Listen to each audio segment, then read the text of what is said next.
On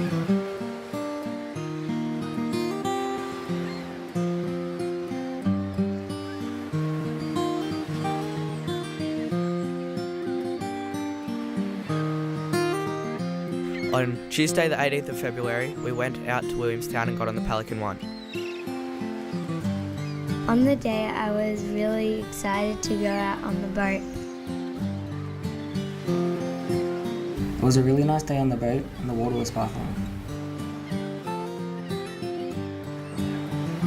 The Pelican One is a boat that takes groups of students and children to Port Phillip Bay to learn about marine biology and Indigenous culture and how they are connected.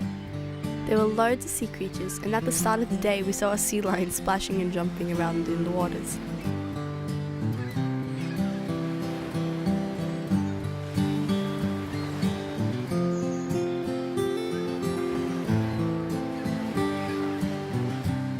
Wominjeka Merrimbig Big Bunurong, Nurmda Barupton Upper Willem.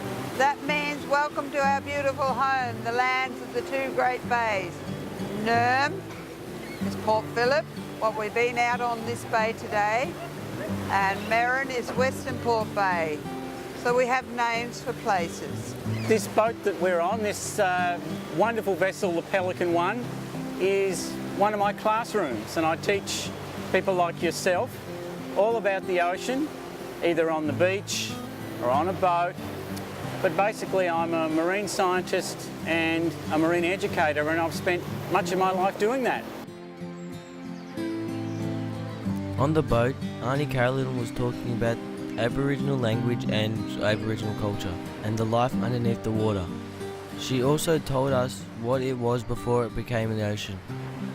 The river used to flow out, and that large waterfall was about 90-metre drop. Can you imagine? That's why it was called the River of Mist. We learned lots about Aboriginal languages. We dance these stories, we sing these stories, we connect to those stories. Brugrook is the women, so they used to collect the murnong, which is a yam daisy that was out there in that water. And we also harvest the eel, or the ilk. So you're learning new words here. I want you to think about those words. Hearing those stories made me feel proud because I have Aboriginals in my family. It was really good to hear about my culture. I learned that if we don't pass on these stories, the knowledge will be lost forever. I learned that a marine park is protected and no one can fish there. What we're doing today, and it's just fabulous to have Auntie Carolyn here and have this business of a mad scientist and someone with traditional knowledge, because the two come together and help. What we're really trying to get out of today is help you understand the links that you have to the ocean and that the ocean has to you. Harry talked about how he became a marine scientist and how he learnt about all the different fish in the bay. We went snorkeling with Harry and Michelle, and we saw some fish and yellow rocks. Going out into the ocean and seeing what's underneath the water was really interesting. It was cool seeing the fish in their natural habitat. There were so many colourful fish and so many rock faces. I can't believe how beautiful it looked. I told you where that major waterfall is, with that river that ran through here. They used to fish for their beautiful fish.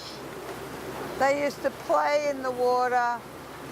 They had no threats at that time, so women used to go down, and young girls used to go down to Monmar or Point Nepean, where they swam with the seals and played with the dolphins, because it was a birthing centre. It was like a cradle. It was a cradle where the children could learn the secrets of nature and birthing cycles, and the boys would go off on their journey. But around this beautiful bay is a lot of rock wells, so they could get fresh water. But they had that bay. They had that river that ran through the bay before it became the time of chaos. The link between what Western modern marine scientists know about the bay and the coast around the bay, and what the first people of Australia, whose heritage goes back 40,000 years, and they've told stories, as you heard from Auntie Carolyn, about waterfalls at the entrance to the bay 10,000 years ago when the bay was dry. Now, modern science can take a boat out over that waterfall with a depth sounder, which goes ping, ping, ping, ping, ping, and paint a picture of that waterfall. So a lot of the traditional knowledge that was handed down from generation to generation by the first people, and they didn't write it down, and they didn't have video cameras, it was stories. We now know that all of those stories were based on truth, because we can take our scientific equipment out and see the things under the water that were there 10,000 years ago.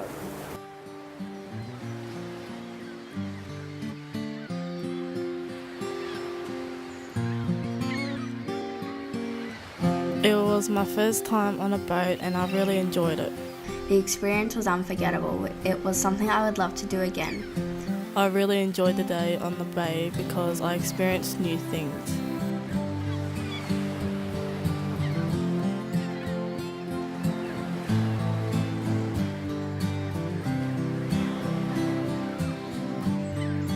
It was a shame the day had to end.